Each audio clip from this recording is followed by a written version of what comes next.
אנשים רצים פה על הטיילת. שעת ערב מוקדמת בתל אביב, אנחנו נאכל בשר במסעדת ווסט הכשרה.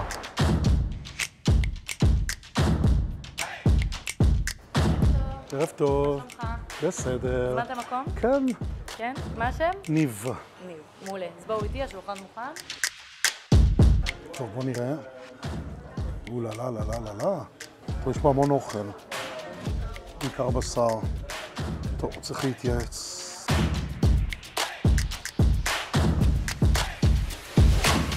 שלום. גם לי. סול, אני המלצר שלך הערב. סול זה השם שלי, נכון? סול, רגע, סול? ישראלי כאילו לא? ישראלי מאוד. סבא שלי, זכרונו לברכה, קראו לו סולומון, סולי בקיצור. יש לי אחות תאומה שקוראים לה לי. אנחנו סולי ביחד. יפה. יופי, עכשיו אנחנו מכירים יותר טוב קצת. בוא נגזים. לא נגיד. התחברנו? אני התחברתי. הבנתי, אני טוב. נקשר בקלות, זה הבנתי. אוי. אתה מהמלצרים הבעייתיים, אתה הולך להיות דוד? נראה. אני מתאים את עצמי לשולחן. תגיד לי, יש פה המון.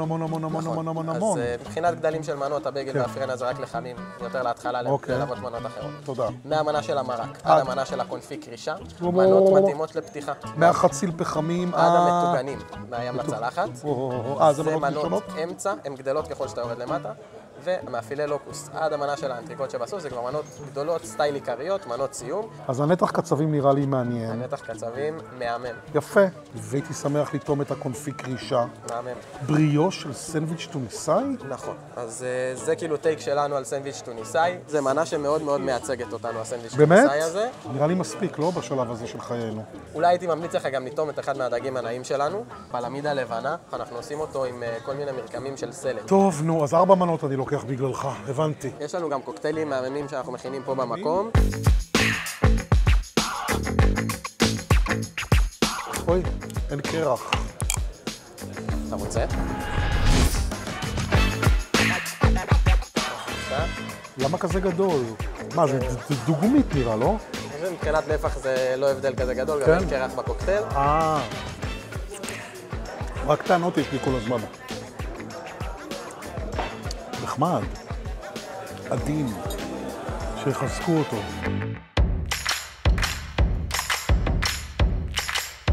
בבקשה. זה הבריאוש סנדוויץ' טוניסאי. מה זה? אלה צ'ייסרים של גספצ'ו סלט ירקות. זה כאילו מנה זוגית? איך זה עובד? לרוב זו מנה זוגית. בן אדם שבא לאכול לבד נעלב מזה. לא נורא נסבול. בכל אופן, כמה ביסים מהסנדוויץ', לשתות קצת מהצ'ייסר. יש הוראות? כאילו, הפעלה? כן, מרענן את הפה, ואז בביסים הבאים אתה מקבל את הטעמים מחדש. תודה. דווקא אני לא אעשה ככה. אני רוצה לדעות את הגספצ'ו קודם. וואו. למה אני צריך את זה? תחת הדבר הזה. סתם עכשיו עוד כביסה לעשות. אוללה. לא יודע, בא לי לקחת את זה בביס אחד, מה אתם אומרים? זה את יוקרה או לא? עדיין, אנחנו מדברים פה על סנדוויץ' טוניסאי, לא? מה יש פה? הכל יש פה. מתפוחי האדמה ועד האורטיז. תשמעו, אני בטוח שבשוק בנתניה יצחקו עליי שאני אגיד שזה טעים, כי זה לא באמת הרי הסנדוויץ' הטוניסאי. אבל מאוד קרוב. I like it. מה אומר? מה דעתך? אתה לא מכיר את המשפט האלמותי? תראה בביקורת. אני אסתכל. לחיים.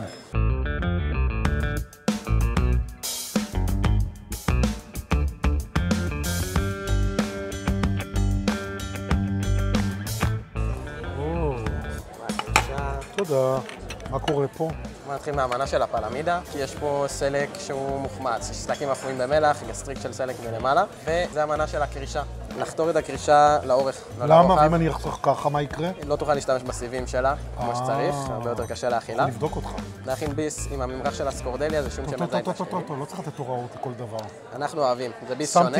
שמתי לב. לאכול עם כף את המנה של הדג. ולא רוצה, עם מזלג אני רוצה. בתיאבון שלה. מה קורה פה היום? מה זה, צריך פה הערות על כל דבר? אני חייב לבדוק איך חותכים את זה, אני רוצה לבדוק. וואי, הוא צודק.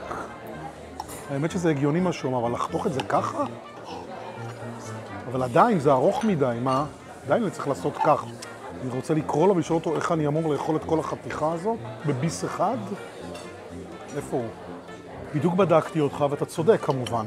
אבל עכשיו אני בבעיה. מה הבעיה? לדחוף את כל זה לתוך הפה? חס וחלילה. תנסה לחשוב על זה כמו סוג של ספגטי כזה. תמרח את הסקורדליה על הלחם, תשתמש בסיבים, אתה יכול לסובב אותם כזה ולהכין לעצמך סקורדליה פעם האחרונה אכלתי באתונה. זה יהיה טעים? אני ממש אוהב. אבל אתה יודע איך אומרים. מה, איך אומרים? נדע בביקורת. יש לו חוש הומור מפוטר.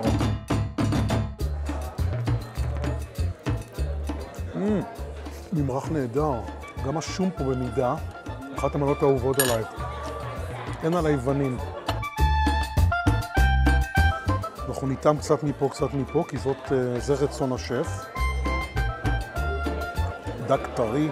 ולמרות כל הטעמים של הסלק וכו', עדיין מרגישים את הדג, שזה מה שחשוב בדגים נעים. הכי קל זה לאבד את הטעם. אהבתי גם. איזה גלגולים מטורפים עברו המסעדות הכשרות בתל אביב. אם לפני 20 שנה יכולתם למצוא מסעדה כשרה בקושי בבתי מלון רק, ואולי כל מיני מקומות שהגישו, אתם יודעים, שווארמה או חומוס, היום המסעדות הכשרות הטובות באמת נמצאות במטה מלון. בהילטון למשל, יש את דריה, יש את יקימונו, וגם המסעדה הזאת, שאנחנו עוד שוקלים את הציון, היא גם של רשת ידועה, ישרוטל.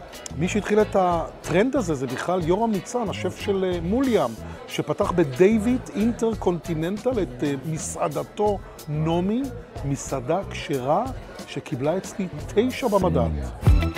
Hold on girl, now wait just a minute. I've got something to say. בבקשה. נתח קצבים, קרם של ארטישוק ושקדים, בצל חרוך מלמעלה. גם את המנה הזאת מומלץ לאכול עם כף. למה כף? יש קרם מתחת, יש לך את הצ'יפ של הארטישוק. יש בשר, אתה דבר ראשון מתחיל עם הבשר. הוא רוצה שאני אוכל את זה ככה. איזה מסעדה מבקשת בבן אדם לאכול סטייק עם כף? ראיתי דבר כזה. תראו איזה יופי של צבע. הבנתי, בגלל הקרם פה. אבל תקשיבו, אמנם יש פה קרם, אבל בשר טוב לא צריך את הקשקושים האלה. בטח לא קרם פרווה. בשר טוב עומד בפני עצמו. הייתי מעדיף נתח נקי, חתוך זה בסדר, למרות שאני פחות אוהב.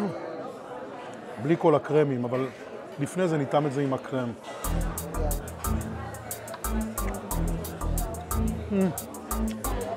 טוב, מאוד מבאס. יש פה מלח בכמויות שאני לא יכול לאכול.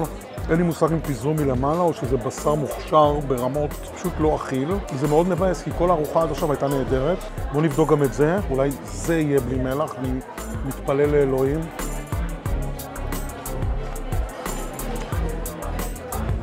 זה בלי מלח, אוקיי.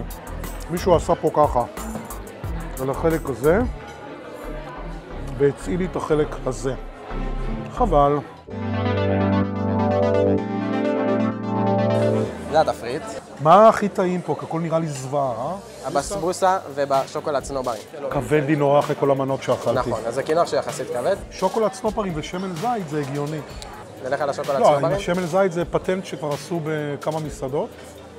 אבל אתה מוכן לנסות אותו בכל זאת. בבקשה. מקווה שהשמן זית מלמעלה מתאים.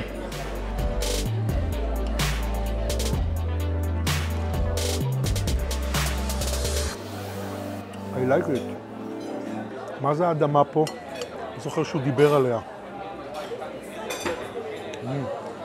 קרמבל חביב ביותר.